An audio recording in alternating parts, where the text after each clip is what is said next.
Commission ആവശ്യമുണ്ടോ? അതാണ് നമ്മുടെ ഇന്നത്തെ ചോദ്യം. ഈ സംവാദത്തിൽ നമ്മളത് ചർച്ച ചെയ്യും. ആദ്യം തന്നെ ചെയ്യേണ്ടത് പുരുഷന്റെ മുഖം കാണിക്കുന്നവനൊപ്പം സ്ത്രീയെ കാണിക്കുക. അത് ആദ്യം നേടിയെടുക്കുക. ഈ തള്ള എന്താണ് പറയുന്നത്? നടന്നു തന്നെ.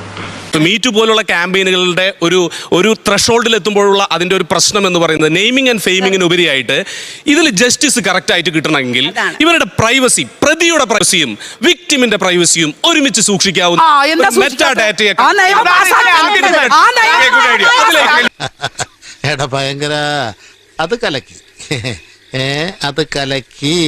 പുരുഷന്റെ ഐഡന്റിറ്റിയും സൂക്ഷിക്കണം, പ്രൈവസിയും സൂക്ഷിക്കണം. അവര് കുറ്റവാളിയാണ് തെളിയിക്കപ്പെടുന്നവർ.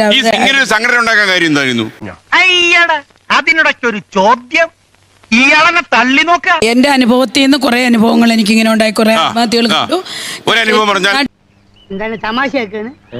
അല്ല തമാശയാക്കാണ്, അങ്ങനെ ആക്കണ്ട.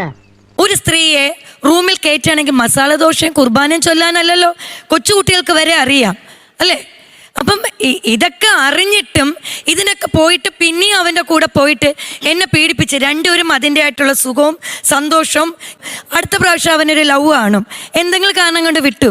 ഒരു 7-8 വർഷം കഴിയുമ്പോൾ അവൻ സൊസൈറ്റിയിൽ വലിയൊരു പ്രശസ്തനാവുകയാണ്. അപ്പോൾ ഈ പറഞ്ഞ 10-20 വർഷം കഴിഞ്ഞവർ എന്നെ പീഡിപ്പിച്ചു എന്ന് പറഞ്ഞുകൊണ്ട് വരും. അത് വേറെ മൂഡിലാന്ന് തോന്നുന്നു.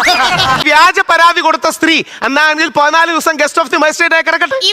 അങ്ങനെ വ്യാജ പരാതി കൊടുത്ത സ്ത്രീ ഗസ്റ്റ് ഓഫ് ദി മജിസ്ട്രേറ്റ് കിടക്കട്ടെ.